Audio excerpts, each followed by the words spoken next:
Hello and welcome to this week's Real Estate Report on the Finance News Network. I'm Emma Pearson. Our series looking at capital city suburbs with the longest hold periods takes us to Brisbane this week.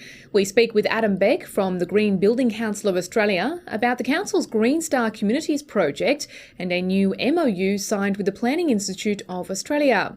And in our tax tip of the week, we look at whether you need to register for GST when dealing in property. But first, let's catch up on the latest property news with Lelda Smits. In property news, the great dream of owning a home in Australia is deflating, according to research out from the Flinders Institute for Housing, Urban and Regional Research. In the decade between 1996 and 2006, the Institute found Australian home ownership added a modest 0.8%, despite economic growth and relatively low interest rates. After 1996, average house prices rose by 3 times on average to around 6.8 times median household income, while debt levels soared. In other news, the Australian Bureau of Statistics has revealed that total personal finance commitments in July dropped 0.7% to $6.833 billion.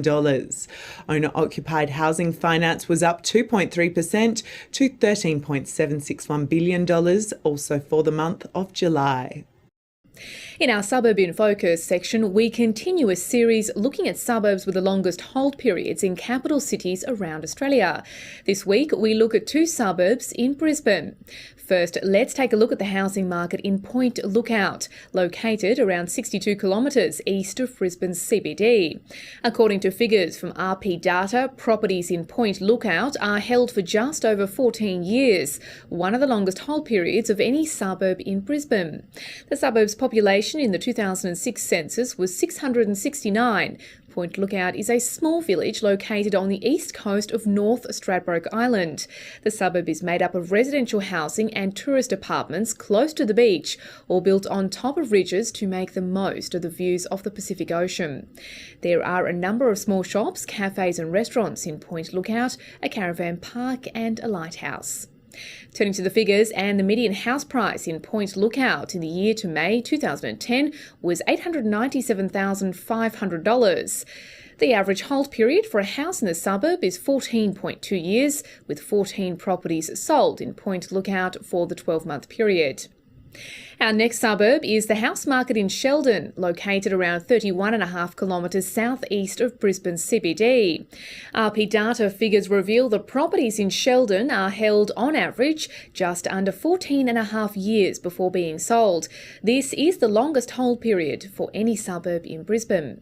With a population of 1,733, Sheldon is located within Redland City, one of the fastest growing areas in not only Queensland but Australia.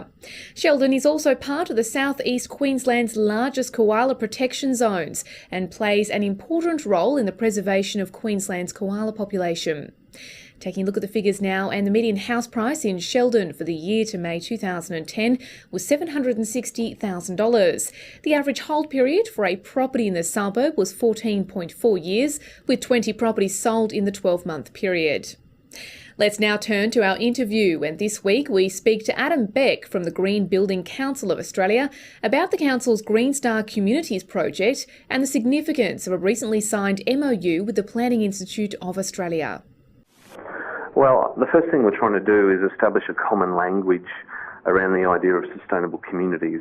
We're really looking to define excellence and best practice, and then essentially develop a tool that can then measure and reward those that achieve it. We saw that a natural partnership with the Planning Institute to be, something that really made sense, but also allowed both organisations and the diversity of professions within planning and design and management of the built environment could really sort of come together and maximise the objectives that we're trying to seek. So having that agreement, an MOU with the PIA, is really going to help both organisations in a number of areas, and it's going to be ranging from things like the GBCA drawing upon members of the Planning Institute to help identify those best practice standards, and And the Planning Institute, their membership is very diverse like ours. You know, they cover aspects of social planning, transport planning, urban design, planning law. So combined with our membership at the GBCA of a diversity of practitioners in the built environment, I think, you know, we're in good hands with government and industry members really giving us a helping hand in developing these national best practice standards in the tool. And now to the tax tip of the week from Depreciator, the tax depreciation schedule specialists. This week we look at whether you need to register for GST when dealing in property. Many people are actually carrying on an enterprise when making property transactions but do not register for GST when they are required to do so.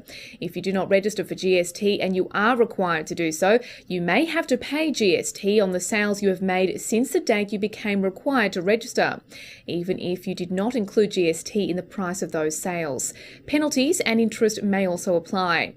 Even if you are not in business, you may still be required to register for GST, as one-off property transactions may be an enterprise. If you buy property with the intention to sell at a profit or develop property to sell, you may be considered to be conducting an enterprise. If your turnover from these activities is more than the GST registration threshold, you may be required to register for GST. Generally, you are not considered to be carrying on an enterprise if your property transactions are for private purposes. For example, you are constructing or selling your family home. If your property activities are considered to be an enterprise and you need to register for GST, you do not need to include any of the following activities when calculating your GST turnover for registration purposes: the sale of a residence that is not new residential premises, sales you make that are for no payment unless they are made to an associate, other property sales you make that are private and not connected to your enterprise, such as your family home, and residential rental income. If you construct new residential premises and you sell it in the course of your enterprise, it will be included in your GST turnover calculations to determine whether you should register. Residential premises are new when they have not been sold as residential premises before and have not been previously leased long term.